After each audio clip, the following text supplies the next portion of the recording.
5 जो थे निगम पार्षद आपने तोड़ लिए झाड़ू वालों के, वो सारे दुखी हैं। केजरीवाल साहब का फोन सिसोदिया जी पे आया, मेरे पास तो मोदी जी से कम नहीं आता। तो मेरे पास टेलीफोन आया नहीं आया, लेकिन उनके पास आया, भैया क्या हो रहा है, ये पता तो करो, ऐसे क्यों तोड़ रहे हैं। सिसोदिया जी पैरोडी सुना रहे हैं केजरीवाल साहब को। बच्चों आनंद लेना जरा मस्ती के साथ। कि किस किस को समझाएं, यहाँ रोज कोई भग जाए।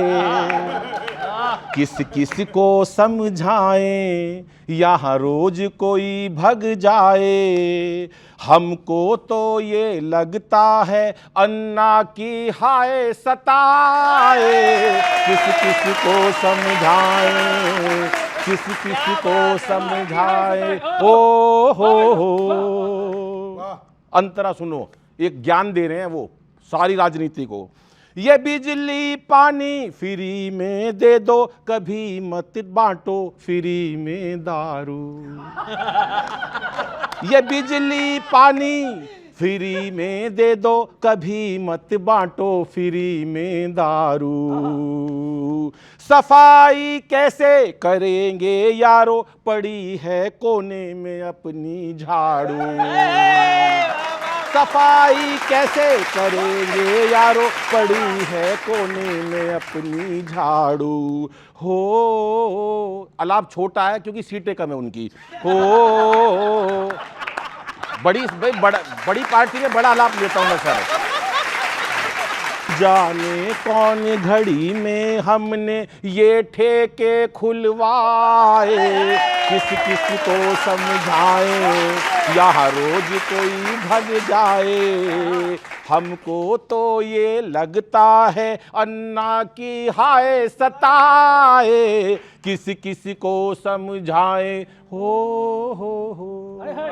अलाप सही है जी। ओ हो अगला सुनो। कहीं बीजेपी में ना मिल जाएं ये झाड़ू वाले हमारे सारे। पड़े रह जाएं अकेले यारो, कहीं हम दोनों यहीं बेचारे। दो ही लोग बंद हैं। कहीं पड़े रह जाएं अकेले यारो, कहीं हम दोनों यहीं बेचारे। हो फूल कमल का मुस्काए और पंजा हमें चिढ़ाए। किस किस को समझाएं, यहाँ रे नन्ना। आखिरी सुनिए, अब एक ज्ञान मैं अपनी तरफ से देता हूं। शुरू में जब केजरीवाल साहब आए थे सबको बेईमान और चोर बताते थे। अब सुनिएगा सर। बुरा कहते थे सदा औरों को, कभी अपना भी गिरे बाँ खोलो। बुरा कहते थे सभी को यारो, कभी अपना भी गिरे बाँ खोलो। करम का लेखा सभी ने देखा, किसी को यारो गलत मत बोलो। ओ खुद उसमें घिर जाएं जो औरों पर दोष लगाएं। किस किस को समझाएं, यहाँ रोज कोई भग जाए। ऐसा लगता है हमको अन्ना की लग गई हाय। किस किस को समझाएं। ओ अभी योगी जी ने एक बात कही, वो मेरा संदेश है, वो भी सुनिएगा साहब।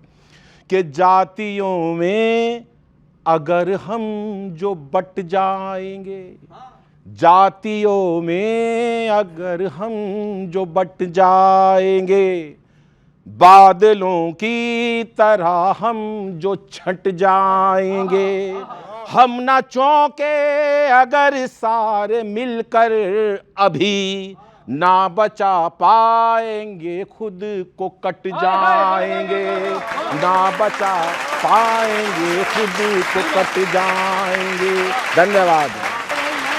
नहीं, मुश्किल में भाजपा नहीं है, मुश्किल में है राहुल गांधी, और वो अपने सलाहकारों की वजह से मुश्किल में हैं। अच्छा, हाँ, किसी ने पीछे अभी वो बस में चले गए थे, वीडियो बनाया उन्होंने, ड्राइवरों कंडक्टरों से बात की, बस में चले गए थे।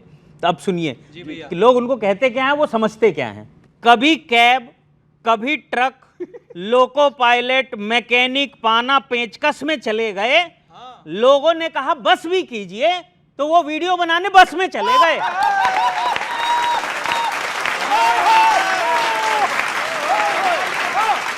ये भाजपा का सिस्टम है, निकलने का रास्ता ढूंढते रह जाएंगे, समझ लें तो ठीक, वरना जीतने के चक्कर में घूमते रह जाएंगे।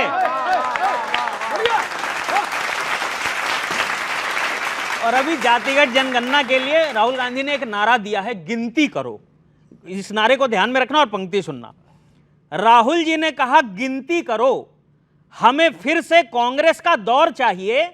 तो स्टाफ ने कहा सर कर ली गिनती, पीएम बनने के लिए 225 सीटें और चाहिए।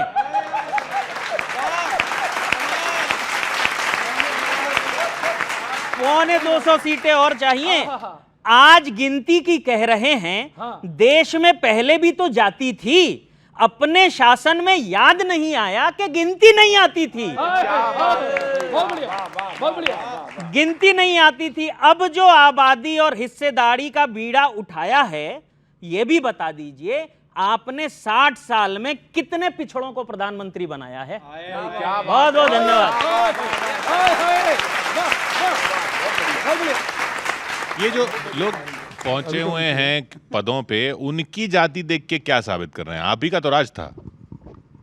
नहीं, पूरा मसला ही एक्चुअली अलग तरीके से समझा जा रहा है। अभी बात हुई कि योगी आदित्यनाथ जी ने कहा जो बटेंगे कटेंगे वगैरह वगैरह, उनका क्या मकसद है सब जानते हैं। लेकिन योगी आदित्यनाथ ने चुनाव में पिछली बार बड़े दम से कहा था कि मैं क्षत्रिय हूँ, मुझे गर्व है। इस देश में जाति राहुल गांधी ने नहीं बनाई। जाति के आधार पर लोगों को छूने से इनकार करना, ऐसा समय रहा इस देश में जब इस देश में दलित आगे हंडिया लटकाकर और पीछे झाड़ू लटकाकर चलते थे कि आगे जाए तो जमीन साफ हो जाए। पर ये गिनती वाली बात आप पहले तो नहीं मानते थे? इसलिए कि आज ये समय आ गया कि इतने समय के आरक्षण के बाद अगर वो भर्ती पूरी नहीं हो रही है, अगर रिजर्वेशन जो अब तक लागू था वो अपने प्रभावकारी ढंग से लागू नहीं हो पा रहा है, तो एक बार इस देश का एक्सरे करना जरूरी है। 2018 में संसद में खड़े होकर राजनाथ सिंह ने खुद कहा था कि अगली जो जनगणना होगी उसमें जाति जनगणना होगी, ये कहा गया था। तो क्यों नहीं करा रहे? किशोर जी, मैं जाति जनगणना पर कुछ 2-4 पंक्तियाँ लिख के लाया हूँ। फिर उसके बाद में एक कहावत है कि छाछ तो बोले छलनी भी बोले जिसमें 72 छेद। किशोर जी, सबसे पहले तो मैं श्रीमान राहुल गांधी जी के ऊपर 2 पंक्तियाँ सुनाना चाहूँगा। वो दिन को रात क्या बतलाएंगे, वो दिन को रात क्या बतलाएंगे, वो सच्ची बात क्या बतलाएंगे, जब उनसे पूछा जाएगा तो वो अपनी जात क्या बतलाएंगे। तो श्रीमान राहुल गांधी जी खुद ही अपनी जात नहीं जानते हो, जातिगत जनगणना की बात करते हैं। और किशोर जी, जाति तो इसलिए जातिगत जनगणना नहीं होनी चाहिए? निश्चित रूप से माननीय गृह मंत्री जी ने भी कहा कि हम करवाएंगे, निश्चित रूप से होनी चाहिए और हम लोग समर्थक हैं। लेकिन मैं कहता हूं कि जनगणना तो शुरू हो रही है, उसमें तो है नहीं कॉलम। क्यों नहीं रही है भाई? पार्टी माननीय गृह मंत्री जी ने स्पष्ट रूप से बोला है, किसी भी भाजपा के नेता ने मना नहीं किया है और कोई हमारा अधिकृत बयान नहीं है, माननीय गृह मंत्री जी ने कहा है। अब ये बताइए, जातिगत जनगणना के ऊपर हम लोग बात कर रहे हैं, इनको आखिरकार ओबीसी, एससी और एसटी समाज की अब याद कैसे आई? 1952-53 के अंदर काका कालेलकर की रिपोर्ट आई, उसमें ओबीसी समाज को आरक्षण देने की बात की गई, तो उन्होंने कहा कि सेकंड क्लास लोग हैं, इनको हम आरक्षण नहीं दे सकते। 1980 में इनकी दादी माँ, राहुल जी की दादी माँ प्रधानमंत्री थी, मंडल आयोग की रिपोर्ट आई तो वो उस पर कुंडली मारकर बैठी रही।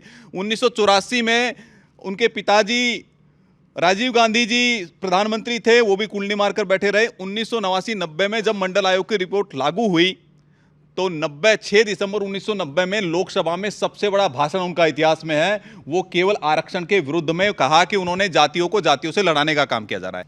सारे जज्बात दिल के जो हैं बताकर चले गए, अपनी असलियत को यूं कुछ दिखाकर चले गए। आप हेमंत जी के लौटने की खुशी ही मनाते रहे, तब तक चंपई चपत लगाकर चले गए। Thank you.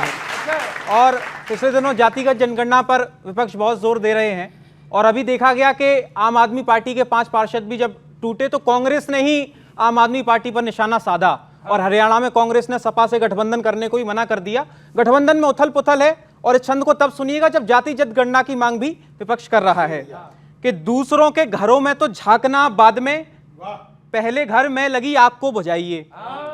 मेंढक तराजू पर तोलने चले हैं आप, मेंढक तराजू पर तोलने चले हैं आप, सफलता मिले कैसे हमको बताइए।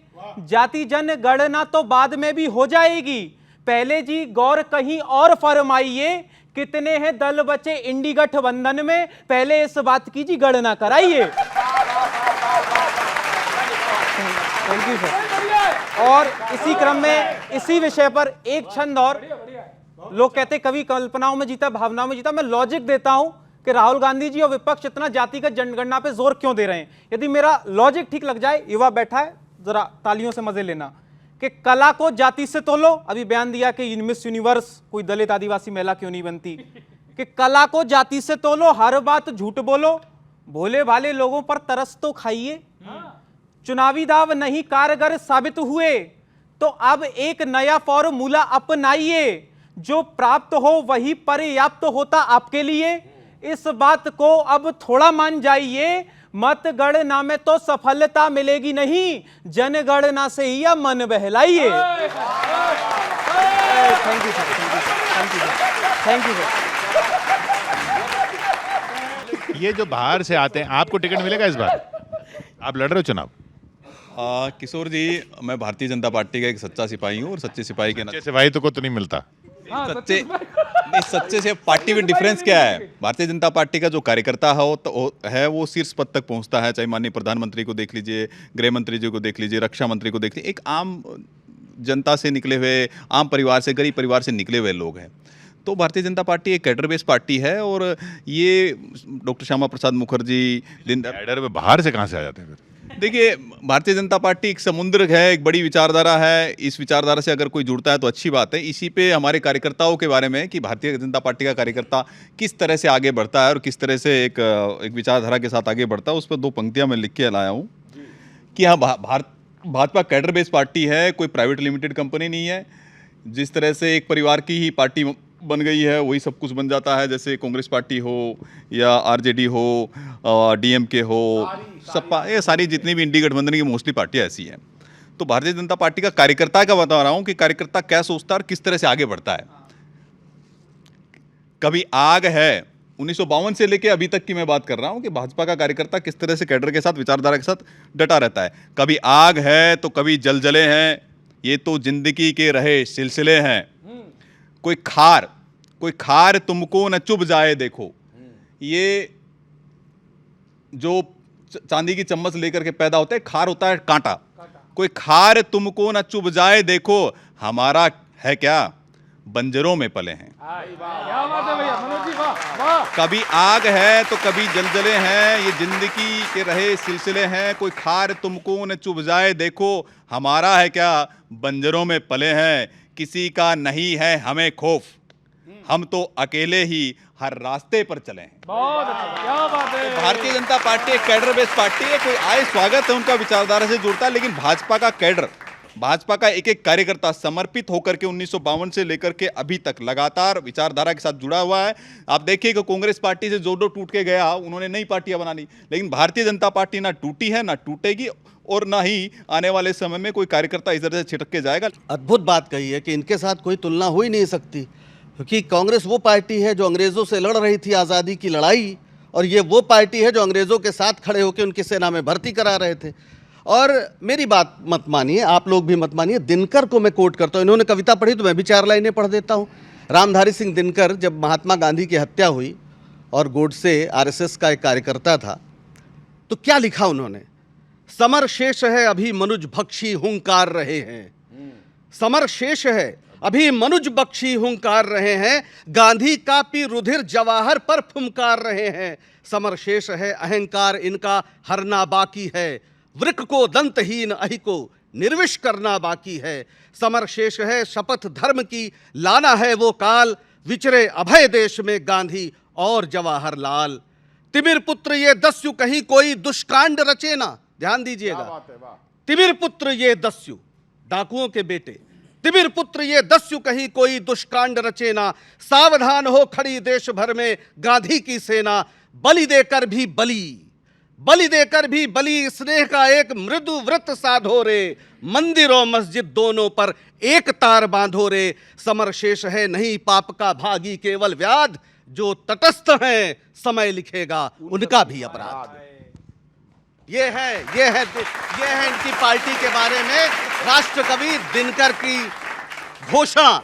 इनके प्रति तब भी सावधान किया था और अब भी सावधान कर रहे हैं।